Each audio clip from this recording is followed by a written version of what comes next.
براءة من الله ورسوله كن يلتري كبو على يرى أنا كده إلى الذين عاهدتم من المشركين ما يبارلي لتري سواء يا رمضان بسم الله يفسر كما لأن البسملة أمان الله أكبر بسم الله الرحمن الرحيم دنا يا با فرقوا كن سواء جينا ماشي بعد كما ني لا جابا بسم الله تعالى براءة يلتري دركي كبو على يرى كبانا كيرا يرى إلى الذين عاهدتم من المشركين كذا مقام لا يريد مام الله يريد من مام نقول فلان كفولا فسيحوا في الأرض 4 على كاي أشهر فرد وكلو كان كلو ناني دي بابا بولو واعلموا أنكم غير معجز الله كذا دو أكسك على كنيرة وأن الله مخزي الكافرين أكو على دي كافرين دي بوباي وأذان من الله ورسوله نلا دنيا لي كبا أنا كيرا يرو إلى الناس يوم الحج الأكبر كذا مقام يوم الحج الأكبر نوي هجب دنيا الحج عرفات الحج الأكبر الحج ماذا عرفات نوي عرفات دنيا اتمنى ni sayyidina abakar mamna ni hiji aya jigina ka hiji fardaya karamo sallallahu alaihi wasallam ko sayyidina abakar kata maka ka tulla dunya ka ko karamo sallallahu alaihi wasallam abina hiji sigi akorle tawre bismillah otumana okele baratu aya jigina sayyidina abakar bi kata ni sunni aya jigina kiramo sallallahu alaihi wasallam aya di sayyidina ali maka ka bole akaku sayyidina abubakar la na kurala nu sira maka nu yi jige nu sigira nu joro la akane aya in kala boy ala ka letri de do kadi mo goma maka mun bala ka se ka labatu walla kiramo sallallahu alaihi wasallam hiji fadara sami amata ola ayatu ko sami ndara ka abotu gola ayabe kunnin kan o kummina ko ni ayen kono no sayyidina ali ni barato ayo yisira men ka tapu sayyidina abubakar la sayyidina abubakar bi ka tamaka abi ka hiji ka folo sayyidina abubakar radiyallahu anhu ayi sayyidina ali ako sayyidina ali ma yala amirun am ma'mur ako ma'mur akila sayyidina ali nyamare dira ale ma fa de sayyidina abubakar bi tuwa ko sayyidina ali ko ay ko kira yin cidi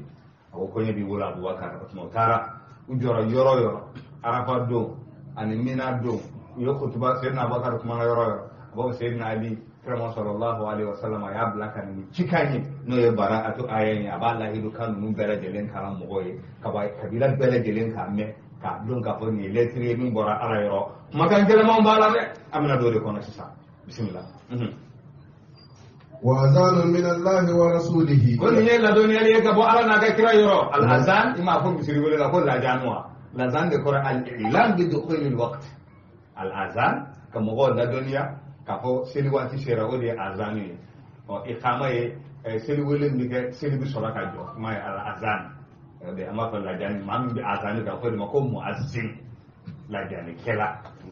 ها الله بواب الإمام البخاري باب يحكم الدماء بالأذان joli dugu bela joli bitanga ni misiri wele kan misiri wele dugu la man kay kata jigo dugu la tibo dugu mo ko kele kulu islamo bala misiri wele dugu la dugu bela joli bitanga misiri wele kan kan kul man illa dunya li ka ba ala na ka kira yoro kata mo ko ma hiji badu ila nas yawm al hajj al akbar kata hiji badu أن الله بريء من المشركين ورسوله ولا أن الله بريء من المشركين ورسوله نياك ورسوله ضرب رجعنا ولا قرآن كجلده ni aya dobe hala joli man atibe aya dobe ni tinna hawdo ni yo yeleme ya ko bela jelen chen anna allah bari'un ka fa ala barlelo min al mushrikina ka ba flan ka homa wa rasuluhu bari'un ala ka kira fa na barlelo ka ba flan ka homa ngani yake wa rasulihi doro kora chena ko ala barla ka bo planta ko ma barla ka ba ka kira ma qur'ana da gele yoro do bi ka jala qur'ana haramudo ka qawlihi wa tarakna yusufa inda mata'ina fa akalahu do mi joyo akayma akara yusufu tanga minon ko aya du abe haram ya qur'ana kalan te ka joyo فويل للمصلين كافو كسينا جوي كو بنا بيسيل باوي لي جوي اينا رانا بو جوغا دي لا جورو دي ahkamun nahwiyo biye no liya jedro koro bela jeli mi chen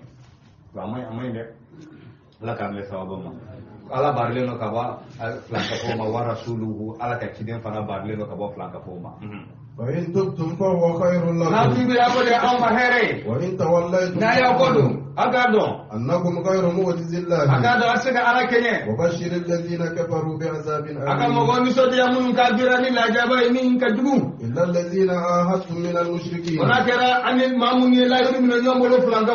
ثم لم ينقصوكم شيئا ولم يظاهروا عليكم أحدا فأتموا إليهم أحدهم Abu Gala iruduma donc Seydina Ali nugun dara makanani de bubolo makanani fola yujumay ko nyine gofe Allah ya rukola bada hada al-an mushrik lan kafuti do makable nyine san gofe wol kelini aflana annahu la yadkhulu al-jannata illa nafsul mu'mina kullu woni na man limani atido al-janna ko otumana sabana lahiru kam min be no bi kirani ba mamu mun ce uluka lahiru ba nona ka tasa wati ma lahiru dali mamu mun ce kala nani de bibolo ni planta foy abana ti do makabile maka nani de kumbe se na di ni mun bela jelen ken ni maka nani de ni lahiru kan yi min taba sai na di tarani mi ka ta ko mawi maka ni ne barati إن الله يحب المتقين فإذا انسلخ الأشهر سلخ ديك أورو إن الشاة لا يضرها السلخ بعد ذلك فسلخوني سلخمسو بوسوني كاتورا فقالين كوفي سلخ ديك أورو فإذا انسلخ الأشهر الحرم على كوني لا حرم كلو ورنا كبوي ترى لا حرم كلو بارا فاقتلوا المشركين حيث وجدتموهم يلا حرم كلو من بيه نمو من كان بيه ربون بنيانا ولا كلو بيه أجرو بيه donc ala bo to ko faydan salakal ashhurul hurum illa huma kalu warana mana la huma kalu bana ya isa bo to balla فاقتلوا المشركين حيث وجدتموهم ala ko nay planga bo soro yoro ayu faga وخذوهم واحصروهم ayu min akuhu bushi وقعدوا لهم كل مرصد واحصروهم على حساب ودي امبارغو واحصروهم aka aba ko mo ko bushi ay fana to roba ba faten o ko bushi fana ba arab kan ci donc voilà al hisab abo to galla ala kan be sababa mo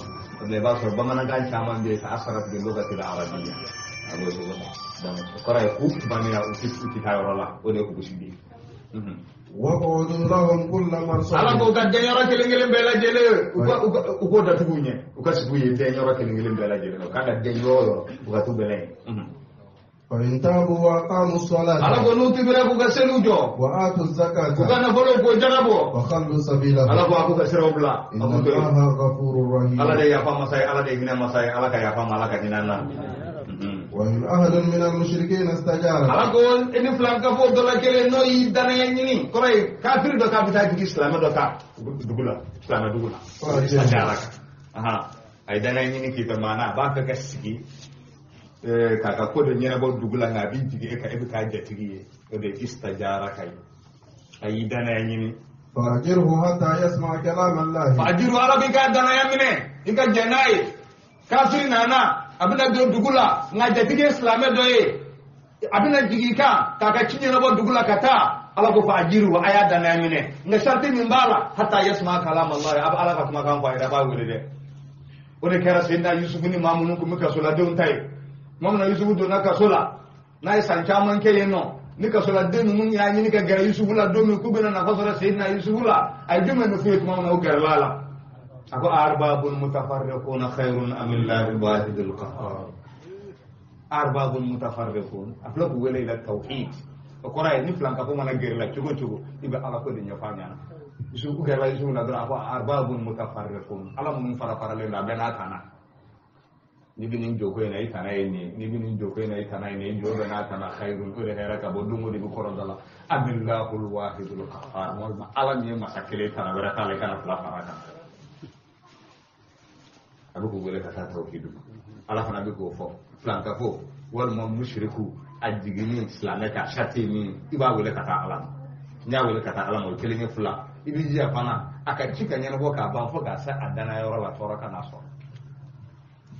ثم أبلغهم مأمنا ala ko be base adana yorola ذلك بأنهم قوم لا ala ko يعلمون mo godo do mamun bi nulu ti fendo كيف يكون للمشركين عهد عند الله وعند رسوله. ايوه دكتور ادم كرامبي ابنا تعليق دو كان يورينا فليتفضل مشكور. Allah ka ni sababu mbe joni yorina aya bina ku fa in tabu wa aqamu as-salata wa atu az-zakata fa khallu sabilahum aya lo kuma mushrikuka akunu tubila kafla kafiyadabla kasiri jo kajakabo ni aya na alama su kuma fo amajaka fo لما فإن تابوا وأقاموا الصلاة وآتوا الزكاة وصاموا رمضان وحجوا البيت يقول دينا فوق على ننا جاكاكوا سنكوا أي ننا هيديكوا ونين بيس لما لماري ما يفلا درون فويا أقاموا الصلاة وآتوا الزكاة أما سوفا ما هيديكوا سلما يدو تدافع نوشيكوا أيفلا من فوين ubayira ka fo joro be na kosɛbɛ an bɛ nin fɔ toujours an ka majlisu sigi kun tɛ ka fɔ an bɛ taabolo la gosi halisa an b'a fɛ ka kuma seli jɔyɔrɔ diinɛ na an kana tulonkɛ seli la dɛ seli jɔyɔrɔ ka bon diinɛ na kosɛbɛ k'a fɔ maa ma ko silamɛ don n'i bɛ seli don hali ni kɛra dulɔminɛ ye hali ni kɛra kojugu kɛra fɛn o fɛn ye n'i bɛ seli an bɛ fɛrɛ da an b'a f'i ma ko silamɛ fasigi mais e kɔni tɛ silamɛ ye. Iti kafir ko na ka hakili to la de ni kun bi seli ikra silamai ikra kujugu no fana fi wore islam fasigi de mani jugu nyana chuchu ikra ke meleke mani ti seli abi fi ma kafir de no bi fingira ika ni aya na de ay seli de foya tumo tumo na ko kuma ni yoro de la dura bi bilibili flan de foka da yoko أيافت مدر مصدرا إقام الصلاة وإيتاء الزكاة أبافت مدر ماضيا أقاموا الصلاة وآتوا الزكاة أبافت مدر مضارعا يقيم الصلاة ويؤتوا الزكاة أياف عبرا أمسك حديثي مثلا أبافو حديثي منا أمرت أن أقاتل الناس حتى يشهدوا أن لا إله إلا الله وأني رسول الله ويقيموا الصلاة ويؤتوا الزكاة abijoi kwa lau tare ali kiran nyamari kwa ka maukere fo kadala ni ka fu mawalete fo ala fo kadala ka fu ali muhammadu ali alau talaka chididi o ka seri jo ka jakabu o hadisa ina kira ama su kuma fo ama hedi fo ayi seri ni jaka de fo seri ni jaka ayu fla de fo donc no be fengira wayira ka fo ni joro ka bude ina fo shini do ka fo ko a ko sumalo kle folo tumbe ko ima tafsir kayro la ko mudir bakar kulubal tumbe abe ahmad traore tumbe a kwali tungana olu fla do ne tumbe ya yep kuma ba uche kuma ba minu tumbe yulu de fo donc anga hakli toala silamayana sini fembe de sini joro ka bu ko sala silamaya ko nana seli joro ka bu kosebe mama ka plonge sella ala ka hakil madam ya ni aya ya fo jugo na ko fa in tabu aqamu salata wa atu zakata fa khallu sabilahu ni suwan kele na bena sero do la fana ba fa in tabu wa aqamu salata wa atu zakata fa ikhwanukum fi din Allahu akbar ala ka hakil madam ايوه نيمه تعليق جزاكم الله خيرا دكتور ادم كرامبي ay alqa dawa ay yelen joka jirana ka fo ngana kulenge sella ana do ka bo imaduddin wa afdalul ibadat angana kulenge sella angana lagoshi angana don ka fo ale de ka batu min be ni adama dem ba ke selle ni ngale bi ge la hara do do folo na nyana to bi nya na ma nya bara ko si di fle ala ka la ba ko ma ala ka ta mo ale de difference islamene ka to ni nyonje mambi c'est la femme islamique amana dinyo ko jugo ka femme islamique andange nama aywa flanka ko ya bangi ko yi ka fa fa ka jola mo nyana no bora mana bara to mun ko bara no misega ka kafiriye malam yastaqilla antange nama bara no nama ada ala kan be sababu ma أيوة سليمان دوغا كليبيانو كيف يكون للمشركين أحد عند الله وعند رسوله أقول الله يركم كيف لانغا بولو أنا نغا كرا بولو تغدي أنا نغا كرا يورو تغدي إلا الذين عاهدتم عند المسجد الحرام هناك أني مامو الله يبي من يوم بولو الحرام مسيري يورلا وما استقاموا لكم فاستقيموا أنا لهم بقول كينا أو يا فنغا كيولوي إن الله يحب المتقين أنا بأرجع شريعة بوفي كيف وإن يظهروا عليكم ألا قلت تغدي كسرنو يا نرى أوكا لا يركبوا فيكم إلا ولا ذمة لا يرقبوا فيكم إلا نتبدي يلا ولا ذمة نتلاهر لجا كافر ما قلت بدي يلا ما قلت لاهر لا ما قلت نشيلا لا يرقبوا إلا أتبدي يلا ولا ذمة ما قلت لاهر لا ما قلت نشيلا كافر يا مايده يردونكم بأفواههم وتأبى قلوبهم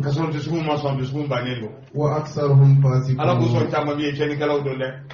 اشتروا بآيات الله ثمنا قليلا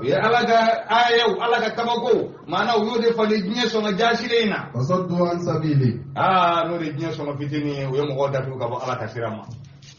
إنهم ساء ما كانوا يعملون لا يرقبون في مؤمن إلا ولا ذمة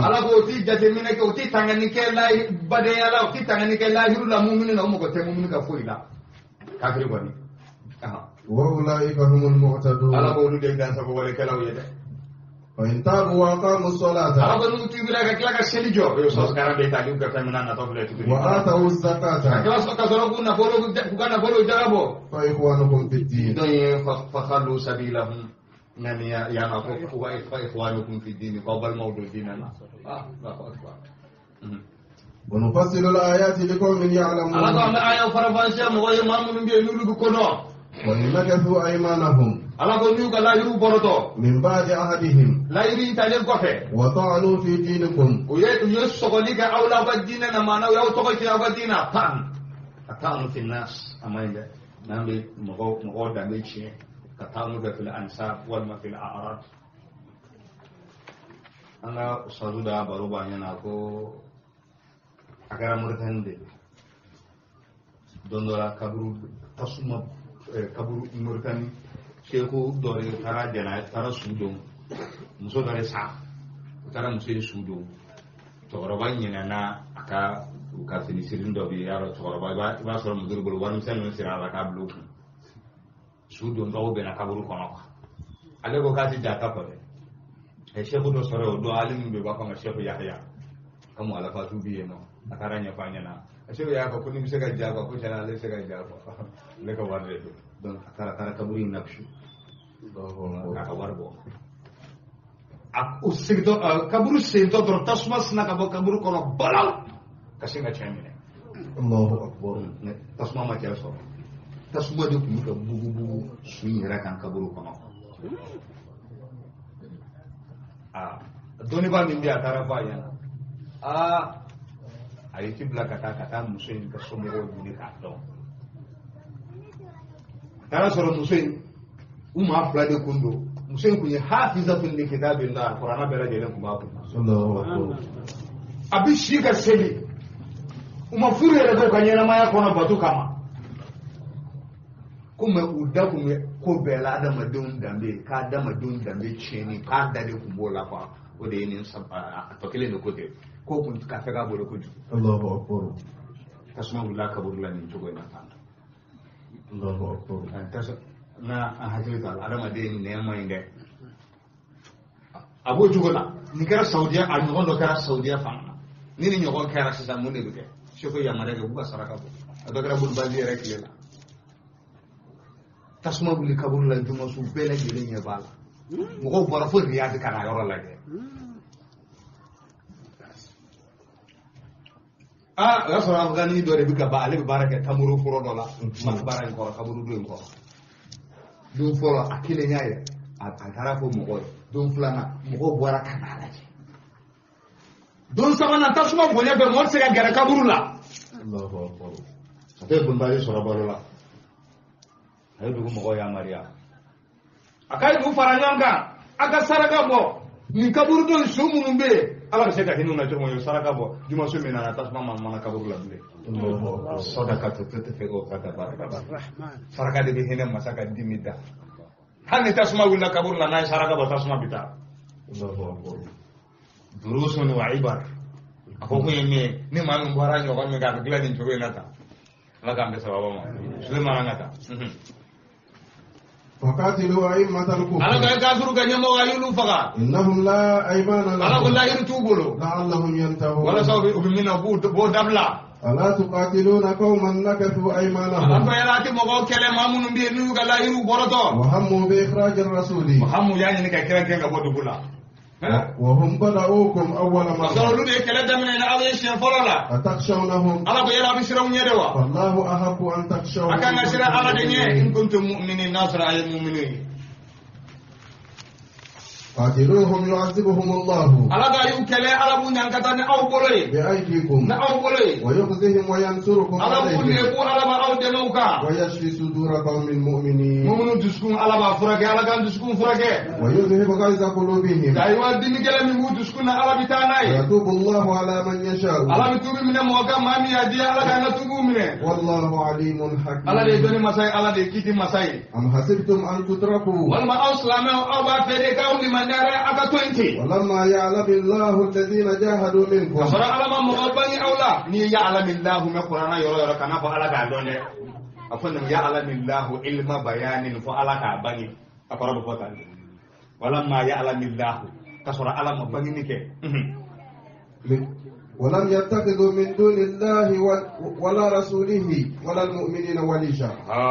kasara ala ma mun bangi ma mun kesir la awla mulu bangi awla ama mo go bangi ma mun lam yattakhizu walidatan ma mun ma koso me yoram mine fewerla minne ala na ga krati kine ya ni mu'minu tigeleni والله خبير بما تعملون ala de dugle masa abu fe min bara ما كان للمشركين أن يعمروا مساجد الله ye kanunya la yahuda ba'da amihim hadha mushrik ala ba man kan flanga bo kan do ala kan la horma misiri ko na ka fa man kan شاهدين على أنفسهم بالكفر kela ko ga sira jo yero kun kan kafir yayi أولئك حبطت أعمالهم ala ku ka baro be jelen chena وفي النار هم akulu خالدون dumile no jahannama tasma kono إنما يعمر مساجد ko الله mo wala be ala kan misiri jo من آمن بالله واليوم amru الآخر liman yara ala an do laba وأقام الصلاة وآتى الزكاة إذا رأيتم الرجل يعتاد المسجد فاسجدوا له بالإيمان كركو دنا إيمان إنجي سني كلي هذا مسير لا فاكا شرات الإيمان يا الله أكبر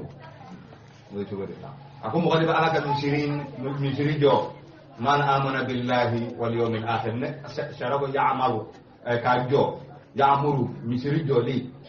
يفلاي حسي ومعنوي أنا مسيرين جو أباك لا بيتا kajo bo bayra la basima yara la imaratul masjid kadum kam misir ko na nafa ako fana ma imaratul masjid abela gele do ya'muru ko hisiyun wa ma'nawi ala tara misir jola inma ya'muru masajid allah naba mo welo kata kana silim misir ko na kam misir fa inma ya'muru masajid allah ya babela gele al muhim al umran وأقام الصلاة وآتى الزكاة ولم يخش إلا الله فعسى أولئك أن يكونوا من المهتدين وجعلتم سقاية الحاج وفي قراءة أجعلتم سقاة الحاج القراءة فنبي القراءات قراءة مقدمة تفسير لفظ القراءات الصحيحة 10 مو القراءات قرآن كلام تقول تنبيه وتناني فنبي ولون لا فنبي فالقرآن أنزل على 7 أحرف ده قراءة نو أبلا جل نفاض الله سيدنا عثمان دين أنا كاسلامو فريون على قراءة واحدة pergi kana kaya wala sa ayek awebu ye musafu min gila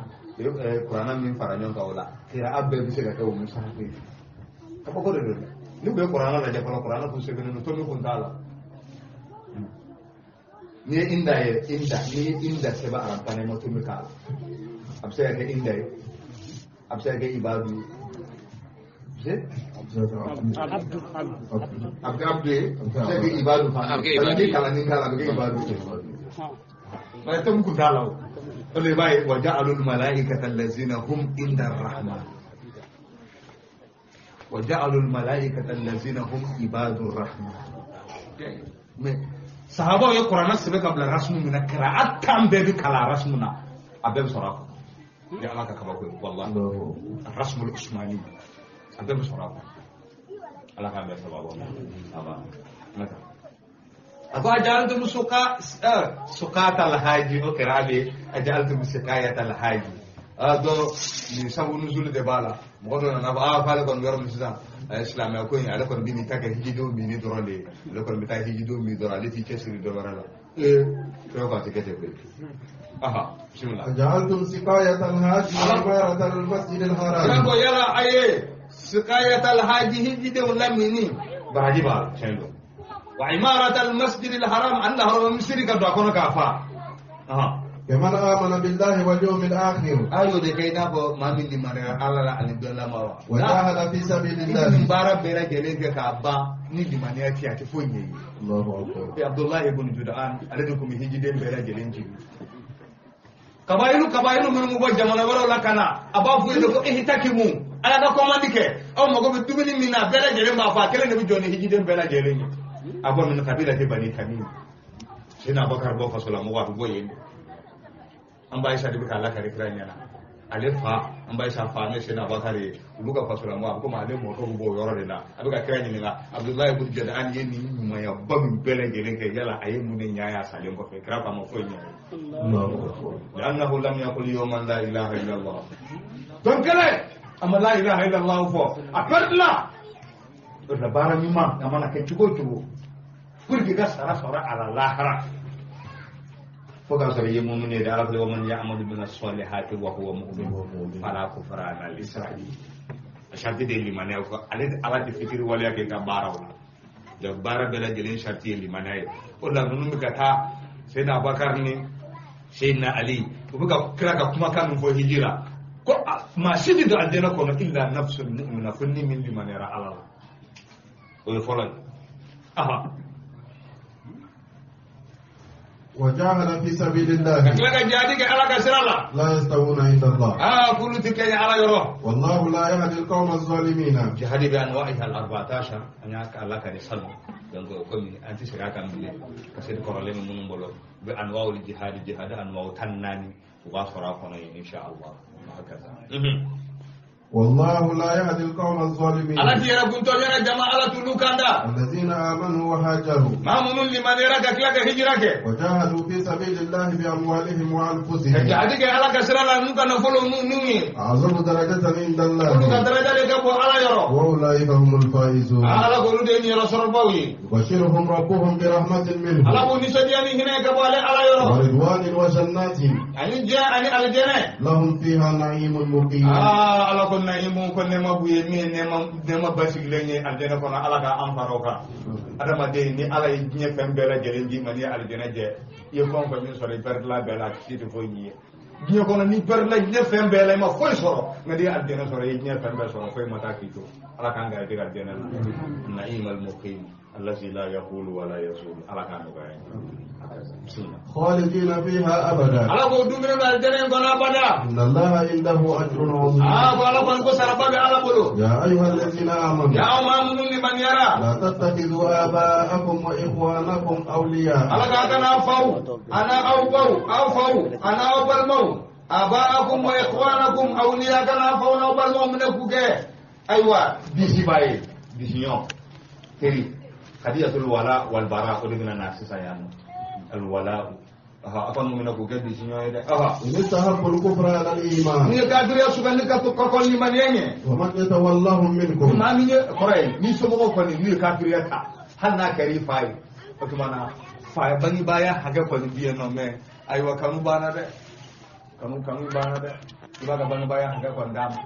orla amako ni ma mi be ni islameye isongo kadri islamera e kana sibutala ibutala almuslim wal kafir la tatara'a naruhuma krakuka yelo manganga nyoya halu manganga sigi buda kelena kazeni sigi ko bina problem si da dinama ibutala asma ngana so ibangi ba mun be kafiru do bangi ba ya hake mun be ibo bangi ba ya hake ibo da fare ibita menika salame o de foto lo la ko surangara wala tajidu qauman yu'minuna billahi yuwaduna man hada Allah wa rasulahu akuke mo ko so fiu man biya bin man ya ala ka kala ga mo kanu man mun ya ala na ka kira so Allahu akbar gede Allahu akbar walau ka ma ba am so hanni fawdi bal mawdu ka kwalaw ibu toye ma ulai ka kataba Allah fi qulubikum iman man do be ka te ala min man ya se be bude wa ajadahum bi ruhin minhu abso sementiya ni nore ka ba le ala yo ومن يتولهم منكم لما من ينون بشنيا فأولئك هم الظالمون ala de ibi faru yara kun tonya ibi faru kan de fara mu zalimun ne fara yara kun tonya na mo قل إن كان آباؤكم وأبناؤكم ala ko na on fauna o de ne kera وإخوانكم وأزواج أحب إليكم ha fata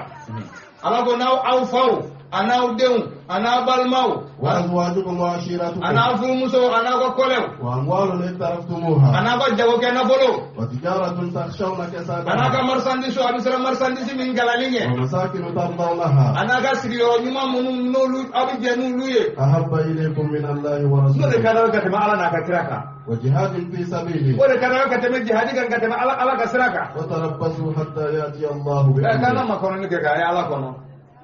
aba be kono ni ke hatta yati Allah ga amri ko ala kan naka ya mari yake والله لا يهدي القوم الفاسقين kemi kala jama ala tulu kata de فقد نصركم aha juma abin ala ka koyo ga chawo ana tuwa ga cha الأمر هنا هي العقوبة العقوبة abin na koyo ga ana bolo ga cha akala jaba na bolo ga cha apa munawa لقد نصركم الله في مواطن كثيرة وشير لا على أسلامو دمه في مواطن كثيرة جورو تمانا ويوم هنين ويوم هنين كان مانا هنين دو ne هنين دو galara غزوة هنين adwa غزوة هنين galara bena aywa hijra sa shiri mafatu maka kofe kray maganda ila dora ya ko kabila belele ba kula be no kabila to saqif wa qabila to hawazin kula be no kira ko ba fa kira ko izana abda ubi dem da dem ne ba dem ne adwa sarafatu makka kira ni mamun be nu bara madina kata makka ma wata mamun maganda yalla kafiru min islam na kira mo fe ma ba fla ru fala kira ka kira ma ba tan fla kira ko ngata hunina ubina ta mamun kele no maliki bun arfuye ani dore do be samma ala ko chogoroba min biye abi kelen no don ko duguma korola on ne rada haram tawila malik bun auf ala da hawazina ni sakeku uluga alto ala do be kafiru ka nyamo ko bay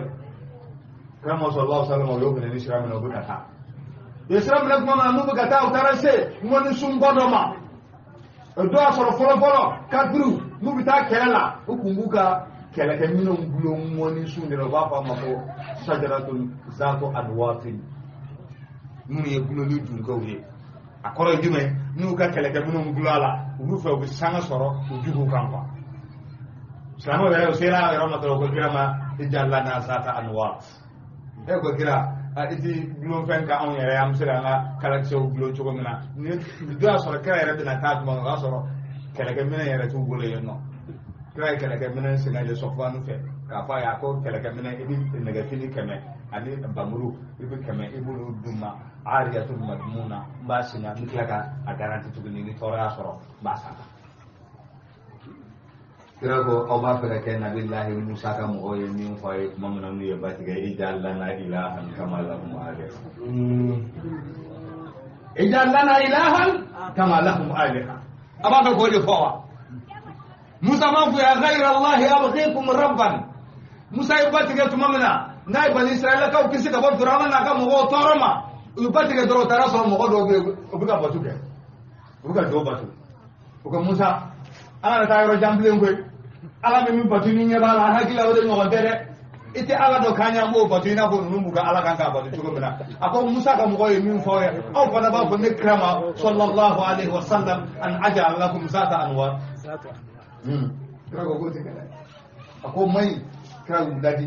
ko papa ka bola ni fla bele abela jele kele o nunu ne lafzi mu ko ittihad la ibrata bi ittihad bi ikhtilaf al-lafz za tahad al-ma'na hal ni maka mun fora nyonko musa ka mo te yel la ni mi ga ni kira ka mo la ni mi ga bera je la ni kini kira yo la du ka mo dabla makira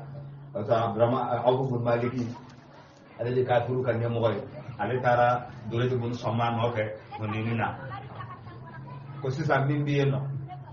ako ambi Abu Maliki ako ne ka hakilay ni dugu be bi bo ami boni musowi am boni dewu am bonanga nyanowi am bonanga sagawi am bonanga mishuwi am bonanga bawe anti foy toy am ta kele ka inyere nyebi ka dewuna inyebe demi semauna inyebe musowula inyebe ka nafolola ebi so slamo ko perdi ka ko ka na folo tawo apo ya le ka hakilay no dore ni bun sama dore du kuma ko akati gadane ako nabine ga hakila la ma kwati ke da ko kuma nan chenkele na kan bamuri na fagara abo ya bane na ga na fana da ga somo na ka kan soro ngani tine ga hakila ide abu gun mari ko na ma to ne talabi ba so arabu fulani ni arabu kun dimina da bisinga muru ka te ka semana ko bi nyara bi aka sisa na ma to tala okay arabu ko mi nyara fa sisa ako na ya bondala akoni muru min turule blasa muru kala turu ka nun turu save ako min dani kan sisa ya tantala ko bo sisa min biya be plan min ke akoy ta yere ke folon kono kulu wola abele dele ka kala labe ko mi kera na ka mo obina amba to nuna na do hunani folon kono to mamina am shuru kan kala kise la hawla wala quwwata illa billah ala harfu ma za quda ka ko kala ja fande ja tendo de كما صلى الله عليه وسلم إسلامنا بكتا إسلامه بكا فلن نغلب اليوم من قلة هي ديبوني أما تاني كفا أمي فريد كان تغو ما باتاني فلا كوتي كره أما نكام مامون فنونو غني أمي نونو كوبا دي بيو كاترو نامو كودي فان بيو بانغو كلنا udona honene folon kono doro ya soro ni bena jelen la bena do ni kala kse islamo do ne folon kono ma ba tan fla bes na ka sama ka bo nyon fesen ke le kabla nyon fesen ke le bla ko ke le na o kala yara kana ma ba tan fla be bo la fo ma keme apeta la ka kirato do kira ba ka bagla to ka ba ka fali ka ba ba anan nabi la kasiba ana ibn abdul muttalib ne da la ka kire ngalon tala ni la abdul muttalib mo de aw ko chogoni ab fora kele abuka boli ka turu ko kira nyoban te farmi do ko lota taw be kata kaumun ahmadu man fusawan abasi be ka fo abasi be ka fo ko kira kan falin da juru ako wallahi ana be ka sama ga ba bolo akana tinyira jini ka duri jama pai ma ako na ka ba ka bolnu kira ka abasi ma ako ko indere ameka sewra ma sako madina tawlo abasi kangun gadai akangun kai sautun da'awari kan nan bale kun babu na kuma na gara gele ba alama ako madina gawo hakili jigi krabate sa abasi ana abu sufyan ibn harisi uludo kumbi ale kumbi kele kiraga bi kele mbolo so ta jiru bi kele mbolo abu sufyan ibn harisi ale ibn abdul muttalib nunu ma afla uludo kumbi kiraga kanya bolo so kalin tu bulu do baba sa ko kuma mo ko ko madina kawo hakili jigi abasi ko ya masar al ansar ako madina kawo ashabu sajarati sumra ako baya chawbe mini mune baya ke kira koro tamuro sun koro ako chawbe mini madina madina kawo ko ne dugle kai ashabu suratul baqara chawbe mini rabbana jinan madina kawo ko so turna kase ako kan fen hora dere ule awni bayatu ridwanu ako bayatu ridwanu chawbe mune ridwanu ke ka fo bayatu ridwanu na anni ananga na folo ana a fen bele gele amba tanga cho muna be kira tanga te na ko chawbe mi mune lahiru kirama ridwanu na to mona sum bayin koro lahiru min te mona be kira koro anyine no ko ngoro bele gele na kitabu chawko kusna ku turna nuka dabo we kiba fo misiba ba turne chugo mina ka aden no chugo mina ka shinda bele gele sina ka turne kira no ko bele gele na ya so kira kan bi kala ke so ana nabi la kasiba aba fa buru fa no buru ka dama na ya kiru abi do ka turu nya na ka turu bi buru madda ko nana kuma yekeleke islamu ganyana islamu ganyana oto islamu ganyana kafiru bolla mun tara taib ulu tara do taiba karanga kono do tara awtasi folon kono abu musa al-ashari kira abu musa al-ashari nya atwa nyogo mun bani malik al-ashari kalu gabatu minengeno to kira ka sora ka ta taiba ko rinwe ke dama doni go tibode akra go tibade ndu jara ngata ka banu maso ngata lama undi so diele ko la ya rasulullah tara kele kasa atana no mumba undi so diele ana gumbo la baro akra ko na go de ne ga kila mi ala kan seru la ka bangata no to kala la ka to ka selama go selama dama doni ko la ga joni selama ko akira ya ko juma mamba ke tena anta ke tali kuma bisran ni kuma bu sai gana ubna mamina ko do kera ko ngela yarande mamana ni betara ka kira jolento ayi cedo solay aslame ko qurando ma jigina ale ko setana kule gara la ko Sheibata bin Usman al-Jumadi akum bi kira fasciste ben bolla to mamana ale nyabala ale kele ni no occasion ka kira ka fere kira mata tema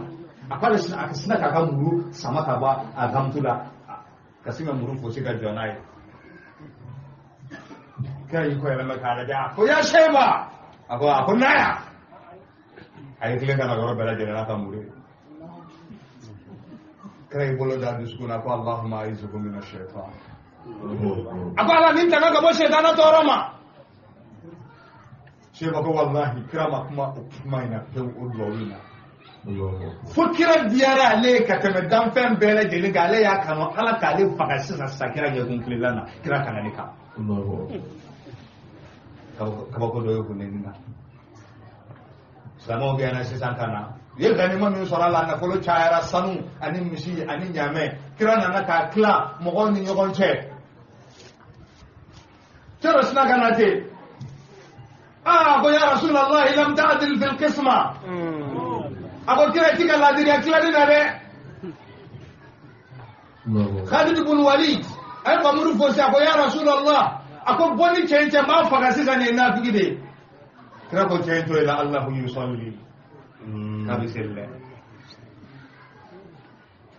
atay abiselle wallahi selif laga kenkisi esa Khalid ibn Walid ko kira mo ya rasulullah he mo de ne mi seri nuga sentimene kira ko nim alama ne ya mariya an ufattisa ana asrarul qulub na dusgun ko na dala kala jogo ne mariya maro kama ko mimi ne nunu nyon jode mimi sele nga portugais islam ne mimi sele nga portugais catholique kira ye ganima kla islamo ni nyo islamo ye ganima ay ganima kla ay nyame kemedi ma doma ay mogodo so mamunu be usi pe kono ti fanta yake Allahu akbar na mafoi di madina kauma Madina kan mun sigira ni turi jaga na kira no ka foi madulu Madina ka kuma ta kuna no je akwa mo go bolewa no le sigira kana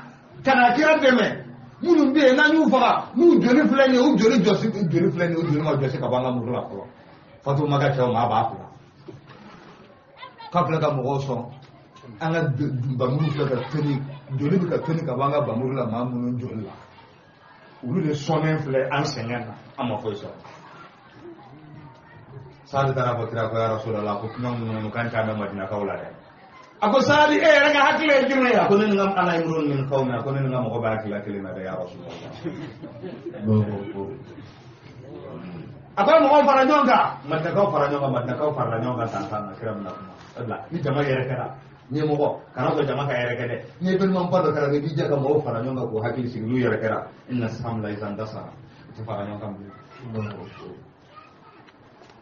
ay madda ko fara nyonga fa hamidallah wa asna alayh ay alatam khutba da mena ni tanu ka alay ko madna gauma afala ni kirabina aw madunni alam ajidukum duralan fa hadakumullahu bi Allahu akbar nama sara bi filinawa aw badakau ala aw kadani sayyidina muhammadi na sara fara fara lendo ala aw ka kelenye ni sayyidina muhammadi Allahu akbar na sara aw desabatowi aye fantan ye fa aghnakumullahu bi ala ga setiye ne Muhammadu sababu ye ako yala ala mo kawa ko ala yo ke ako madne ko fa na bisaka kuma biyo nyon kuna da tawa kuma ko da ala ako fa na bisaka ne kira kuna da biyo wa in shi'tum la qultum la sadaqtum wa la suddaqtum na kuma amin hoye chen mo bi chen da ma aw banam se ka fa ne sayyidina Muhammad mai faso mo yi gendo mina aw man da kawde bismillah ka se ko ne Muhammad ma Allahu akbar aw se ko uyi galan tigiya aw ne yi chen tigiya uyi kele aw ne yi deme Allahu akbar uyi lebu aw ne yi sutura ako man da ka aw se ko fa ne Muhammad ma wallahi go do ata aifa man la yakhsha al-faqr Allahu ay mo son ulu shi be ko ti ga fantan ye bi ay nyame keme di do ma we herewa nyame keme o dira do ma tu fantan ye ulu shi be ko ako madina tawo ako nya ga ku min kama mina hoye ako nunu ye mo de ma munu kura do na islamiyala tara ko gana folo to maka fo tu bolo nya da wale mudu sukun kafo ka ke islamo ye utara ko butiruto utara ko waruto utara ko duto ninye ni nduma sina ubila afia akoma tunakao atato mo gasegi ni mijie ani ba ani nyame ani sanu katuka so kono akasegi ni ala kere kata madina auto fa madina kao Allahu akbar akonya da wani ne kama law ittakhadha an-nasu shi'ban lattakhadhtu shi'bal ansar akoni nyekla ni jama to tara do kuluwo kono ako madina ka do kuluwo din kono akoni kara do kuluwo kono ako lawla al-hijra la kuntu imra'an min al-ansar Allahu akbar ni hijra ta kono kun ka madina do jine ne kuma madina national te kana kara sallallahu alaihi wasallam madina ka ko tora se sambela jireni kashi khadallat lihahum من الدموع ومشوف كاي نيجي دورون نيجي في وبدا فدرا اون جانا على ناكا كراكا كرني كرابنا دعوة كما نكوي قال اللهم ارحم الانصار وابناء الانصار وابناء ابناء الانصار الله اكبر اكو الله ika hine anika barka ika do madina kaula ika du deuna ika du luta deuna ika du deuna kaka farka do ke ne de huneni kala tamana ni chugo ila islamu ni sojara ukachaya la mfala ukachaya mafunya we ala fala ko de fanye sisa ako wala kad nasarakumullahu ako chiera la ala au islamu deme fi mawatin kasira jora chamana wa yawma huneni do kere mana aha ajabatkum kasratukum mamna na waslamu au kaba goya au cha au gachaya au kaba goya walam tughni ankum shay'a ama au kari kaba foima wa taqat alaykum al-ardu bima rahabat ko dugolo de na au ka dugolo na ferebe thumma wallaytum mudbirin au bola ya ko do islamu bola ko do adonde agala rade ثم أنزل الله سكينته ما شاء الله أيوة شيخ أحمد بنا تعليقه دوكاني إن شاء الله أحمد تراوري فليتفضل مشكورا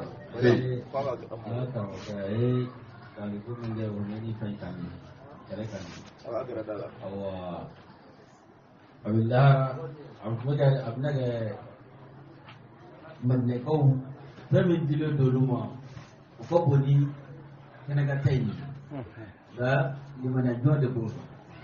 woni ala graga do wonu mu yeta o ka buga tin na pro lala aya fu man ne ko yin ko wonu ko yero tigu sama dia chamo bola lala ka fu man ne ko bugo wona e je ga saka par man ne ko kala dina man ne ka besu Allahu akbar ناي مهم جاي تعرف من فإني أشكو لأهلي يوم القيامة الله أكبر من الكو وهو بمجد وهو بي على كربنا بلجي السنة من كان مملوك بس من الله ترى يا مولي بقول بشو روح قدو وقولا ده هذا سنة دو كرجلي بلا لمن بدنا كوي أنا ما هو مثلا كفروك مدلي وقد بلاي matolu yɛrɛ ma f'a bɛn'u bɛɛ sigi na don ala y'a fɔ dan o b'a sɔrɔ a ye min labɛn mandekaw ye o ka bon ka tɛmɛ a ye min di mɔgɔ tɔw ma ala deli ala ka faamuya ɲuman ayiwa Sheikh Ibrahim Sheikh Ahmad a kumana kira ye min kɛ madinakaw ye a ma dan nin dɔrɔn ma ko ala ye samandiya kira ye samandiya wɛrɛ k'u ye a nana hadisaw kɔnɔ Sheikh Ahmad y'a fɔ cogo min na a ko a bɛ sunnadon garanti ta mɔgɔ ye maa minnu bɛ yen n'olu sara madina kaburudon na n'o ye bakiya kaburudon ye a su fɛn o fɛn min dalen bɛ yen ala kira ye a ye sunnadon garanti lahidu k'a bɛɛ ye hali n'a ka di yɛrɛ i ka taa sa yen nɔ i bɛ fara a kan wallahi Sheikh Hawdan a kun bɛ Egypte ale ye bayitu dɔ dilan a bɛ se ka ayiwa ala bɛ se ka madina sigili nɔgɔya ye cogo min na ale tun ye Egypte professeur dɔ ye ko ilahi najjina min kulli karbin bi hadiyil mustafa mawla al jami wa habli fi madinatihi qararan wa sakanan summa dafnan bil baqi ala ka layi mun ala ka do mun ako ala ka kisi ka bo ni toro bela jelema ke sirabu ma sallallahu alaihi wasallam ka hadiyo na ka tabule mawla al jami krale adama din bela jelen bi sama yore ko ala bin son kira ka dugula sabati yoro ika kila ga ngar jega tuguni nin sara nin suga do bakiya mun sega kira ka sunal don sara chiro na saudi asna ga tabarala ka ga mudarrishi saudi ala afatura asuduna bakiya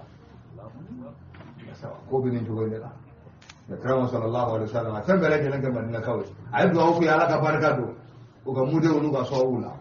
ni bi kilo kelen dum maka ni dara madina sega tamaje ni ka kai do mun ka akala da duwa anini ko alaka madina bana jugu alaka bele jelin ce ila jugu fa ka ta fili jugu fa kai do ka madina akwai ba magalla horomali alayhi rabbu akramu sallallahu alaihi wasallam abin madina la horomaya akwai mu do ke madina kauye bi di ife ma da ibrahim bin makka ibrahim do min no gonke maka kauye ba no gon flabo ke madina kauye Allahu akbar kamu sallallahu alaihi wasallam ala madnakau kira sallallahu alaihi wasallam kan kama ne ko madnakau ay kira fatule ko pe madnakau utara fara nyon kan do mina kubita mo do si sadu gon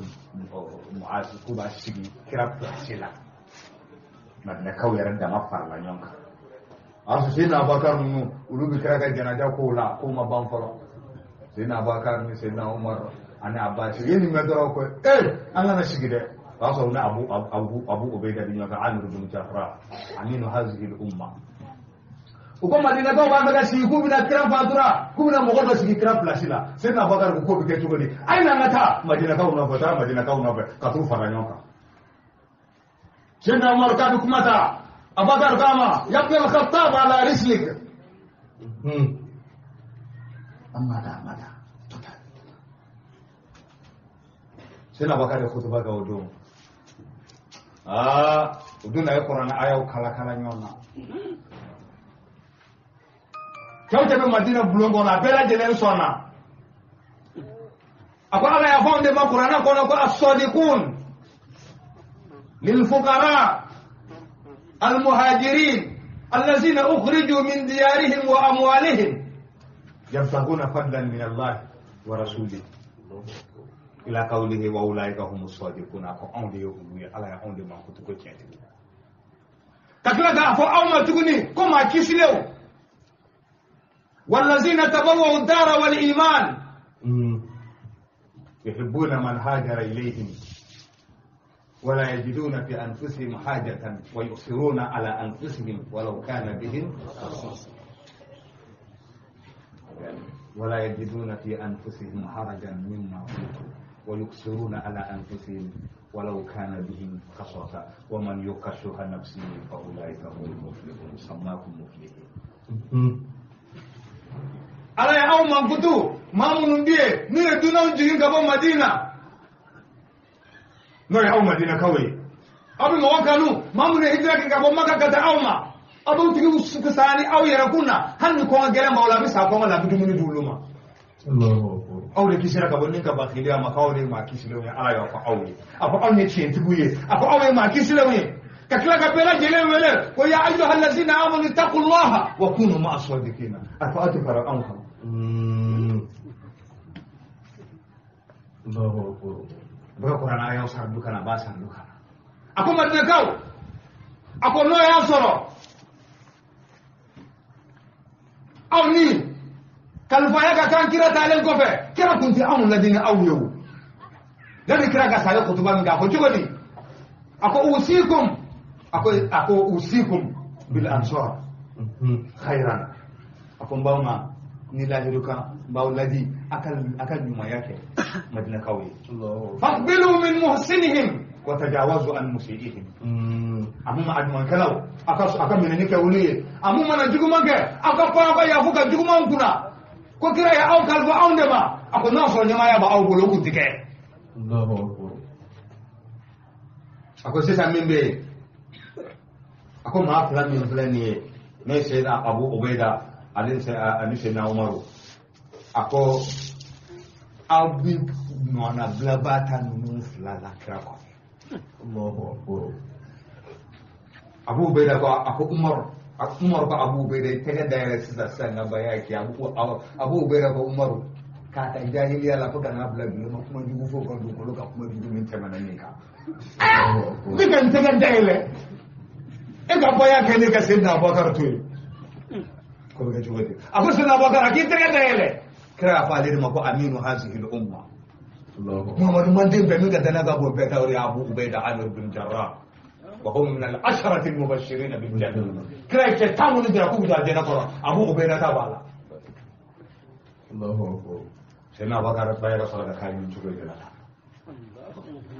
ako tuko di Sulaiman wallahi alaykum al-ardu bima rahabat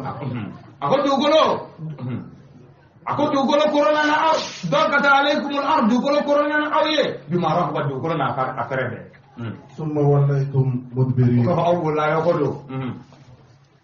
ثم أنزل الله سكينته على رسوله ala ka basiki diga ka kiraka وعلى المؤمنين aya diga mu'minuka وأنزل جنودا لم تروها ala kala de diga lam tarawha ma kala de munun nyogonye non diga nyawe وعذب الذين كفروا ko mela ko kun diga la mane do gafi ko kubushi ma de ka to ko ba salamu ne bala mela ka mun diga la mando de ka to mun ye bala nya me kuturu de bu sa fa الله akara tini kunini don akara tini ala yi mela ka unjigi tafsiri to ya jira ka fo ko unjigi la mane do ikubu ku ye kafiri de sa fa salamu ne bala unjigi la mando kafiru ne bala unjigi ne to unjigi la go nya me kuturu de bi sa fa الله aha وعذب الذين كفروا ala yi mo nya ngata mamun kafiri yara وذلك جزاء ala ko الكافرين kafiru sarai ni to go ngire ثم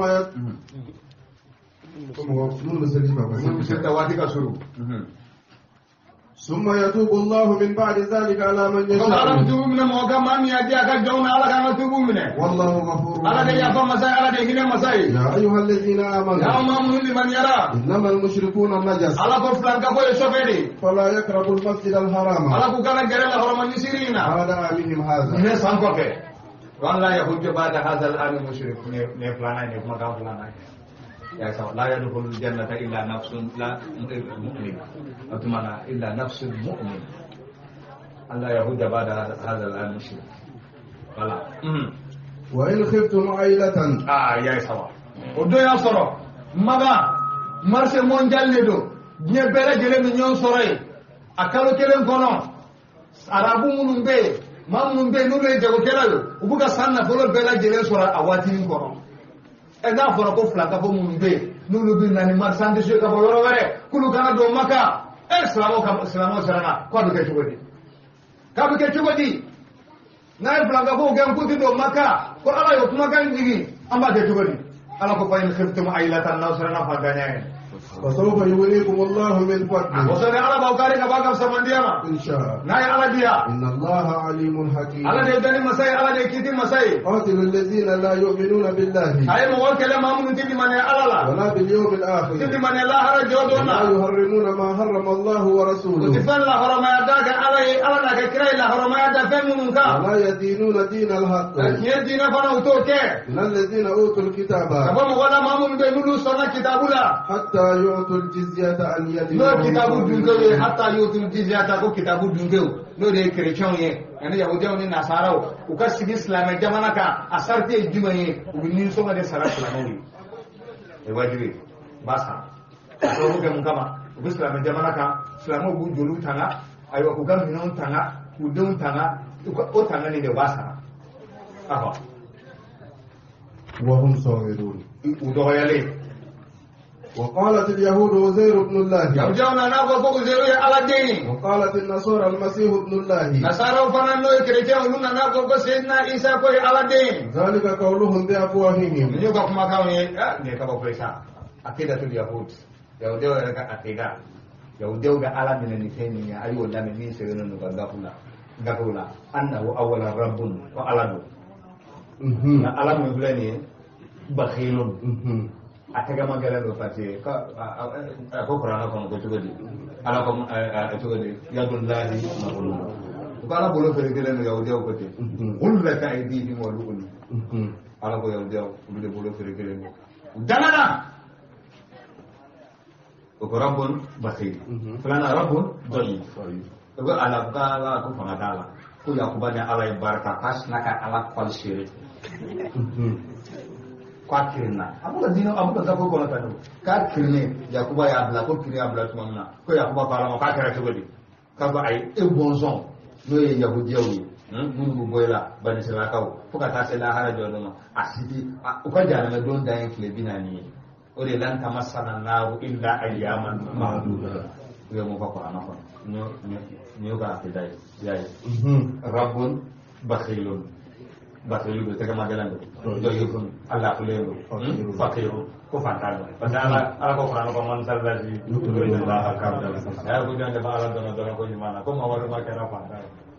ko ma ko lidalika tajibu ibadatu ka kan abatu be ko Allahu alu batu ni ya ko joga akida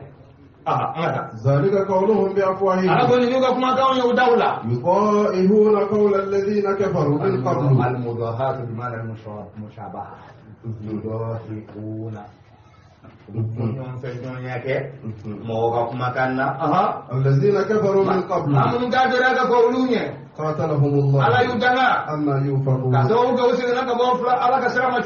اتخذوا أحبارهم ورهبانهم أربابا من دون الله. الحبر جمع أحبار أكون فو عبد الله بن عباس ما كنت حبر يا سوا الأحبار ويكري كم كم بتكلم بوي وكان كلام بوي أقول ما الحبر والرهبان ويوكا تروي ولا القسيسين وفناي ويكري كم ويوكا بتكلم يا سوا Yahudiya ka batu galau ule ruhubanu kerjaan kan ule kisisi bukan dan bawa kisisi ruhuban de karena ne nuti fulke ayo alam ko lefiye akwai tagazu ahbarahum yuga karamu baw yulu mine wa ruhbanahum arbaban aluka batu galau kulu ke alai kulu batu min dunillah ala to ya sa Abdullah ibn Abbas ma ko hibrul umma Muhammad Mandin bela jere farle no ko katabaji ole Abdullah ibn Abbas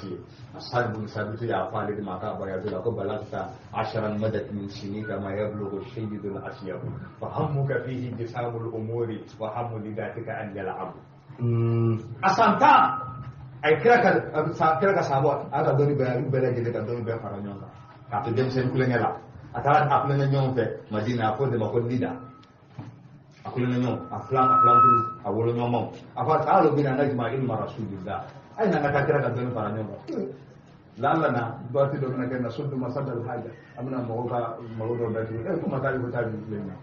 mo ba on dem sanna au dem sen bitini atara para badri choka abda san kan soro yo mashiyakha bi sigi yoro na badri chobi wele yoro Abdullah ibn Abbas bi wele yoro ana kisau la kai tafsir ke dongola suratul nur Allahu nuru samawati wal ard ko law sami'ahu turku wa dailam la aslamu Allahu akbar kai suratul nur tafsir ke ni dailam kaw ani tirkiyo ni jamana banu na jamana mo ya me ka bele jeli islamé Allahu nuru samawati wal ard Abdullah ibn Abbas alladhi ko yantamisu gharaib tafsir min ash'ar al-arab abara buga shiru aya arabuga dondulo aya kala abaw dem ko sobe qur'ana ga raibu qur'ana to ngarange makan gelama mun qur'ana na ta foka taya abaw de go ko ba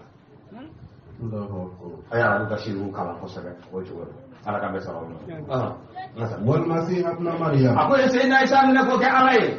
ولا أمروا إلا ليعبدوا إلها واحدا كما يا مرادور لا فوق على كلمة باتو لا إله إلا هو ما سيتي فعل كلمة سبحانه عما يشركون على سنيرة كبر ما بقى فلا فرع على كلمة فهمني يريدون أن يطفئوا نور الله بأفواههم ما بقى على النور كوفا نور دوي ويابى الله إلا أن يتم نوره إسلامي وبابك إسلامي ده توقع شيء كعلى ببانته وبابك نورين كتيم نو إسلامي ولو كره الكافرون هل نقدر على كافرون والذي أرسل رسوله بالهدى ودين الحق على جاك تدونتي نكاندا يعني شدينا ليظهره على الدين كله بعد إسلامي بني دين توبة لجل سامفه ولو كره المشركون على كهل نقدر رفلان كفوما يا أيها الذين آمنوا على كل يوم مؤمن لمن يرى إن كثيرا من الأحبار والرهبان أقول إن كثيرا من الأحبار أقول كريتو وكبت كلابان من تمام بيه من الأحبار وكبت بابان من تمام بيه والرهبان أنا كبت كلابان مو لا يأكلون أموال الناس بالباطل والله هم كان نقولوا دنيا مرادي ويصدون عن سبيل الله هم ودتوك أبو على كسرما والذين يكنزون الذهب والفضة يا قرادة مني على كم ما من بيه نبي نقولوا يكنزون الذهب والفضة سنو نورجة بالله سبو سنو ورجة نكوني نقولوا ودو نبي waraka ne ba mulo wari ne ba mulo wari ne bike kiyasu sanni warjaka المال المطرد في واقع الناس الاجتماعي هذا تعريف المال ako mamun bin na folo mamun bi sanni warje mara titlaga na fagati ala kasrala ولا ينفقونها في سبيل الله kana fagati ala kasrala odi kanse al kans sharia jadira ko al kanzu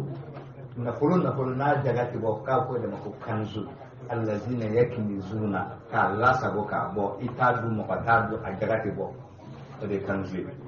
ala go de fonni aku tan fakate ala kasira la ko kulu ni sojani la jabad وبشرهم بعذاب أليم ko kulu ni sojani la jabad dumai يوم يهمى عليها في نار جهنم ala ko ina folo min bi ni ya mara ala ba yele maka bele de fara nyanga ka ke ne ge ka yele ka ke dana me per de la hara jodo فتقوى بها جباههم وجنوبهم ko mela ko to ku nyira mu kera o pase nai la hara jodo la hara jodo apara ko la yusa ala zambi insun wala jan mo tin ni ka juru kele no ni ma ni mela ka o bolo tabal sanfe o ka kera pase o ba jenye o ba ni ka pase o ba jenye kurana ya nya fanya ko kunti jagabo oni ma mi ya korlendo tamachela ka da tamachela mi subu ka mun muna koro sal honalati o ye misitigi mi ma mi misi caman sɔrɔ n'a ma jarabo ala b'i bila tamacere la misi bɛ to ka développer k'i kan quoi i ye misi min mara kira yɛrɛ ka hadisa kɔnɔ n'a banna min tɛmɛna fɔlɔ o bɛ tila ka segin o kan o tuma o bɛ tuuru kɛ yanni kiti ka tigɛ i ka taa i taa yɔrɔ la lahara jɔ don ko nin bɛ k'i la kɛnɛ kan fɔlɔ i bɛ mɔgɔ dɔ natɔ du kuturu ɲunnen don a kunna du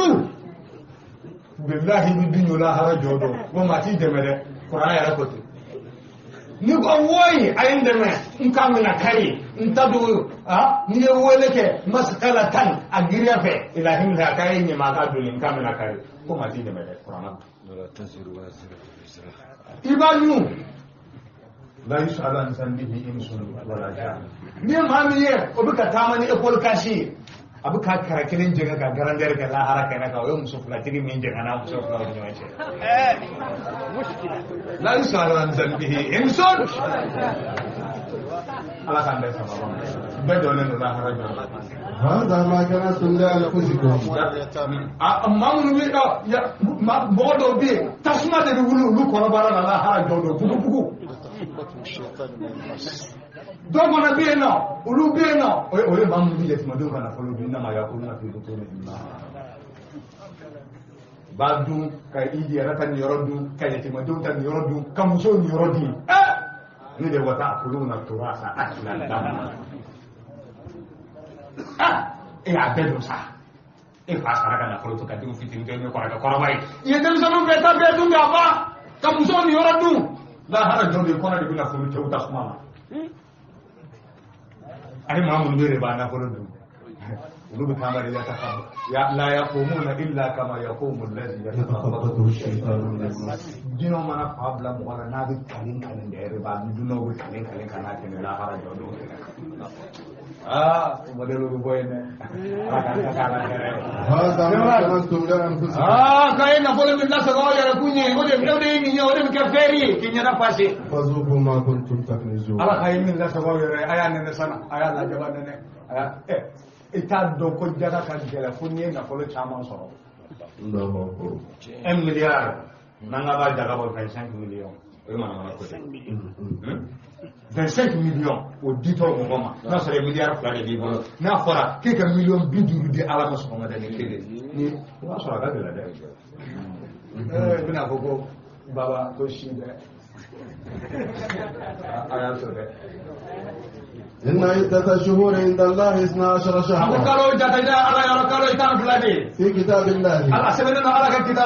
يوم خلق السماوات والأرض منها 4 هرم ذلك الدين القيم محرم رجب بعدنا رجب ذو القعدة ذو الهجة سبع نورله من ثلاث سرد وواحد ذو القعدة ذو الهجة محرم كل سبع رجب محرم وسبع نورله ثلاث سرد وواحد فرد سبع نورله من أكل بعدنا نقول لا حرمة كلو بي لا حرمة يوربي يقول صاحب لا حرمة كلو يقول شيء كجوب لا كنا دكنا ويا سما ala gala horma yoro ni ko diuga yoro la adukuna waya sima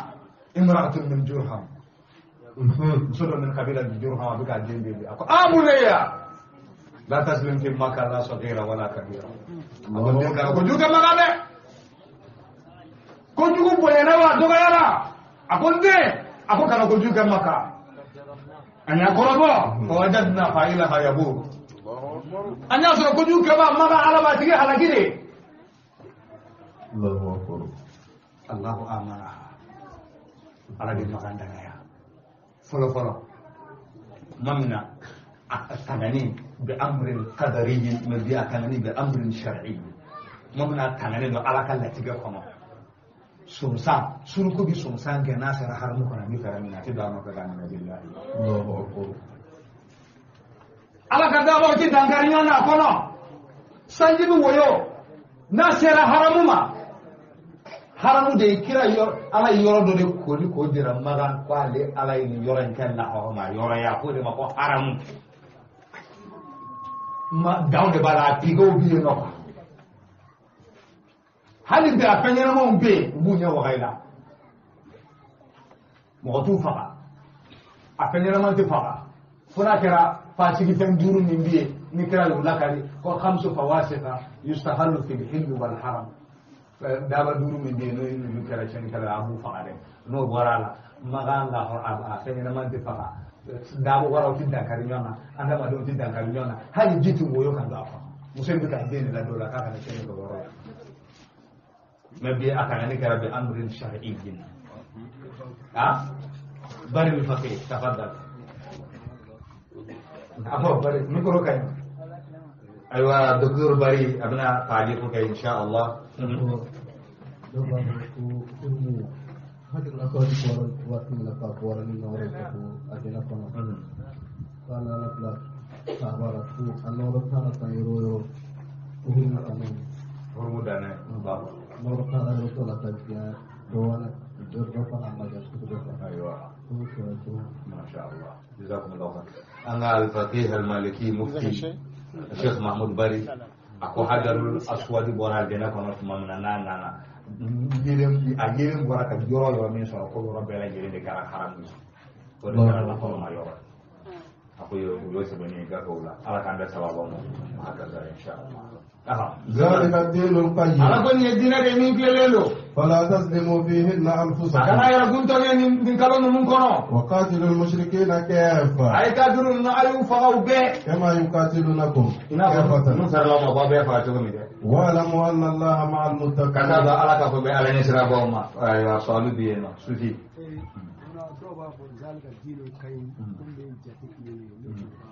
dina de jade dino bi mana al jaza babu ko jate dina kire ذلك الدين القيم على كافته عن قلب التنكي أطلق الله رحمة الله تعالى كافته tabolo kire dina de koray dina ya rabu kan tabolo kire afamuna mun ba ko jate ba ci foita jate ba ci foita foita al arabiyatu ghaniyatun bi mufradatiha kan ko kare le ko afamuna foita ba ci foita ita ga gaida te kuni ne jate kile ko la wimbe aka fa tafsiru la wanga bi be sa be la ni kile ad-din ad-dayda ad-din bi ma'na al-jaza abu sarata ab tabuluta dine bi be la gele tabulu fa na way jate do yo ala kan be sawo إنما النسيء زيادة في الكفر an-nasi'u ode yakarni annasi'u ora riban nasabi matiya riban woni ado wala nasi'a hakaza innaman nasiyu aw innaman nasi'u aba plage ala ko ya barli nasi'u na jumane da kuma ala e kalo ni di islaman wa ka fuyi kala harama kalo nani sabadano nyonka kede badana ulugo sisa mindo kafiria maide kabulu ga luga na jini mi nulu mogo jore chenika ulubi chenika la horoma kalo kono ka kalo wara ta san kono ko kala horoma kalo kala tinani de noto ay saba min fo nanyu chenika boyo ambi saba wara ta nyere ke ka kenin fara ka tike nani yo adafa ala ko innaman nashi'u kalla horoma ya min dara la horoma kalo kane alake ka ya karu ka ba kalo la ka habla kalo wala ko ziyadatul fil kufri ala ko ye kafiriya jidide Allahu akbar kafiriya da يدل به الذين كفروا wa fi qira'atin yudallu bihi allazina kafaru يضل به أبدي. الذين كفروا wala yadillu bihi no yudallu bihi qira'at la bihi no wala yadillu bihi allazina kafaru mughabin fi naye mughabin fi naye mamun kafir yara yudallu bihi allazina kafaru kafiru bi fi naye ya abaf la beta يهلونه عاما ويحرمونه عاما ala ila horma min dama sami manu ja sandola o yuhillunahu amanu ba'da la sandola kakodugo kafa o yuharrimuna abaka la horma segama sandola nene kafir yayi ليواجه وعدة ما حرم الله ale doro fo ala ye jate da min di kalo nani u ka bɛn se ma ya sɔrɔ watu muwafaqa u ka bɛn se ma ya sɔrɔ kalo nani ka sɔrɔ dɔrɔn a banna ala ko kalo nani a banna ويحل ما حرم الله buna fɛn daga ala ye fɛn min haramuya زين لهم سوء ala ko ka أعمالهم baara cɛ jugu masirilaw ɲɛ kɔrɔ والله لا يهدي القوم kafiri الكافرين jamakulu ala tulu kanda يا أيها الذين ala آمنوا ko ya mamunu ni maniyara ما لكم إذا قيل لكم أنفروا في سبيل الله ko mun ne ba aw ma n'a fɔra a ye bɔn ala ka taa ala ka sira la n'o jihadi kɛlɛ أثاقلتم إلى الأرض a b'aw yɛrɛ giriya ka taa dugukolo ma أرضيتم بالحياة الدنيا من aw الآخرة jɛra ni diɲɛ ɲɛnama ye ka lahara to yen wa فمتاع الحياة الدنيا فما متاع الحياة الدنيا في الآخرة إلا قليل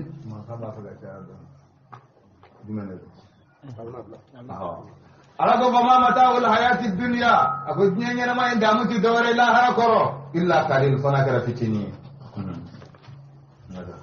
إلا تنفروا يعذبكم عذابا أليما ona ma bonga ta kele kene ga ala mina nyangata la ninga jugu ويستبدل قوما غيركم ala ba aw boy ga ko bale mo garawla ولا تضروه o ta شيئا ala toro foila والله ala على kulli كل shay'in شيء qadir قدير araje se masaya tambela jirena asira sallallahu صدق الله العظيم